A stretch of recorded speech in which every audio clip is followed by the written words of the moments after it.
welcome back. You're doing Nicardo Media House out here again. You understand? Look, another video, people, another video. I'm going to preview, the Reggae Boy game. We're going to pick stuff out of the last game. We're going to add stuff, in the upcoming game tomorrow. You don't know it's Saturday. It's Reggae Boy time. Once the Reggae Boy is playing, topics will fly after topics. You understand?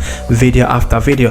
But as usual, man, people, bless upon yourself. Yeah, really appreciate it. Remember, don't forget to like, share, comment, and subscribe to the channel. You understand? Really appreciate it. But I mean, look, man, preview, going to talk about the production as well. You understand? Look, JFF with a statement out there that improvement will come. You understand? So that's all have to come in this video, so we'll take it from there right after this video clip. Yo, JFF, big up yourself. Yo, catch it up. I feel talent clear. Yo, I feel Reggae Boyz up now. We say everything ready. Big up one umbrella sports. I'm up here with them for the big match. Even the Reggae Boyz. Yo, catch it up. Let's have Reggae Boyz on this. In the meeting, they used to hear one money up. Like up 26 years, dedication, tell them believe no man. They must have removed here, so we can't. I don't know that. Tell them believe no man. You go to the Reggae Boyz. There are some issues because the press conference is done by the media room and the technical work that needs to be done to get the equipment that is required to broadcast the press conference. A little bit difficult for us to get to you now. I want to big up MG Sports. He was the technical man behind the sound and the visuals as well, with a little bit of help from some others. And big up my color commentator, CC. So watching a lot of videos, watching a lot of people analyzing the game, even the game itself, you understand. I saw a few stuff, you understand, and but the one thing that I really picked out, the one that I saw after the game, that just a few minor fans, criticizing the individuals that were on the set. Is that the production crew, is that the commentary crew, you understand? Look, they can't really put too much blame on the commentator. Yes, it was in high standard, but when you're paying high standard money, premium fee, $9.99, you understand? You have to put blame on the people who put these people in these positions to do these jobs. If these individuals are not competent enough to carry out the job at a high standard, you're looking for high standard, high quality of production, high quality of commentary. Look, I even see people calling out MG Sports about, he was the man that behind all of this production crew, and MG, you could say MG Sports and Co, were all behind the production crew and the two men in the commentary booth, including the third man on the side that's giving. You don't know the stats in the man himself, Mr. Preston. Look.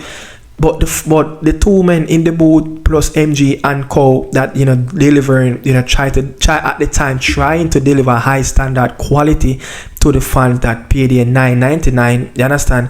Look, yes, they need to improve. Yes, they need to do better. But listen, if they cannot do the job, there's only two things: is that they don't take it, or they're going to carry out they're going to carry out a professional job where the fans will be pleased because money is involved. $9.99, people earn their money. People work hard and pay their money, and they expect to see high quality production and high quality commentary. But the commentary, I could tell you that if the commentary was the same and the video quality was a lot better than the commentary, a lot of people wouldn't really have much to say. It's just that when you paid money, you want to see high quality audio and high quality video. You understand? The image must be clear, the audio must be clear, no buffering. But I mean, JFF come out and said improvement to come, but there's one thing that we need to beat JFF on. Why wanna add the VPN and the look for the local fans? Why add a VPN? I don't get that. Yeah, I don't get it. I don't get it. Like, why add a VPN? No, they're saying that they will remove the VPN. This is why people going to come down on the JFF really, really hard, yeah, and criticize them in the worst way. That's why fans coming out and saying all of these BS in different comment section about the Jamaican Football Federation. But no, they plan to remove VPN so local people in the Caribbean can watch the game. But another thing, they said that they will have the video up after the game finish. So in terms of you watch the game with your membership, and when the live finish, people that who don't have a membership, the game will be available for them to watch. But it's not so. But Trinidad and Tobago, yeah, uploaded the first half, uploaded the second half, and uploaded a highlights package as well. These are the things that people will go in hard on the JFF about. But let me just get it again. MG Sports and his co, yeah, and the two men in the commentary booth, Mr. CC and Zidane, though they were hired to do a job. You only can say, hey, you need to do better, but you can't ask why they are there. They are there because people, their bosses, hire these type of people to do the job. You understand? The job didn't deliver properly. So I'm willing to give these sets of people another chance because look, $9.99 is no joke. I'm telling you, a lot of people already canceled their membership. Me, I'm not, I'm not ready for cancel membership. You understand? Let's see what's going to happen in the near future, but hopefully improvement will made in the next game coming up as well. But look, let's get into the preview. We're going to talk about the two teams, yeah, but let me just say this first. In the preview, the Reggae Boyz cannot allow Trinidad and Tobago. Each time Trinidad and Tobago plan to put the football down on the pitch and play some football, it was just too easy for them to walk through the midfield. It was just too easy for them to get through our defensive line. You understand? And I'm saying, if this was a better high quality team that will probably penetrate us a lot more, move the ball a lot more quicker, that Reggae Boy team that played the game in Catchinal would have been in problem in the first half and in probably the first 5-10 minutes of the second half. You understand? Especially in the first half, because they made some crucial build up where they got moments in the game. They created more clear-cut opportunities than how we created in that first half. So we need to clean up on that as well. But tactically, I'm not looking for a tactical game. What I'm really looking for, I'm looking for the players to execute in their own individual role and play the game as a team. Yeah, it can't really look for. This is not really a game for tactics. Yeah, but I just have few training just a few days of practice on the training ground, with this new coach. A lot of players will not be familiarized with the coaching staff, especially Steve McLaren. So we're not really looking for that hard though tactical game, but I'm looking for the team to play the simple brand of football. Yeah, the basic. We're looking forward to the basic. People dominate the area. People progress the ball forward, move the ball a lot more quicker, create opportunities, and dominate your area as well. But when you look at that starting lineup, the starting lineup, when you look at even in the start from the back line, you have a Ming, Ming, he have played right back before. I don't remember seeing Ming play right back for Cavalier, but since he moved to Mount Pleasant, I've seen him play right back there, but he plays at the right back position. Not his most preferred position, as his most preferred position is the center half, but we want to see people in their right position. Gabriel Irvin was okay, but the Richard King, Fitzroy Cummins, Richard King is very good on the ball. Fitzroy Cummins, you could say a lot of buffering as well, just like the production that we got from the video footage of the game. It tend to be a little bit more careless and take a little bit more longer on the football. You understand? If changes should come between the two pair in the center half position, you will say it will probably come with Fitzroy Cummins. But I would love to see the two young wing backs start. Ainsworth and Robina, as I think both players are excellent. You understand?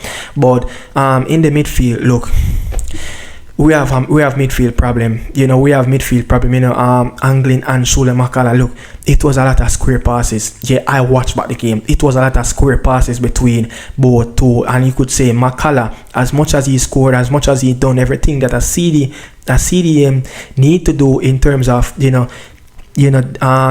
up the line, mark the zonal passes that the Trinidad is coming at us. Not much really happened in that defensive third, but what he needs to do in the attacking, he needs to progress the football forward. He needs to play a lot more forward pass. He needs to play a lot more quicker through the lines. He needs to get his creative bodies in the game a lot more quicker when the passes are there.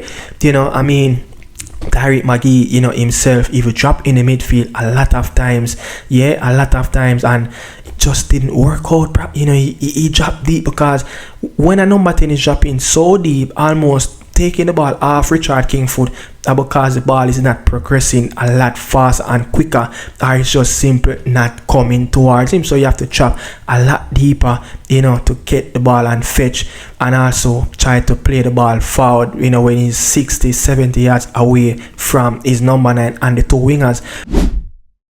When you look at, on the wing now, you have Kimoni Bailey, started out on the left-hand side. You have John Mara Calvin, who started on the right-hand side. Magee played to the middle, Warner Brown to the middle in the number 9 position, but the two wingers them itself, Bailey naturally started on the right-hand side as a left footer, for Mount Pleasant. John Mara Calvin, another player. Majority of the time, this player will be playing through the middle for Cavalier in a hard, heavy metal team that depending in a hard transition team that love to play the contact attacking football a lot more quicker to the line. So the ball tend to get to him a lot of times. Meanwhile, now when you see the players, both wingers, playing for the national team, they're completely playing out of position, so, and the style will be different, but as a footballer, you have to adapt to the situation, how the coach want to play. This is a national team. It's not going to play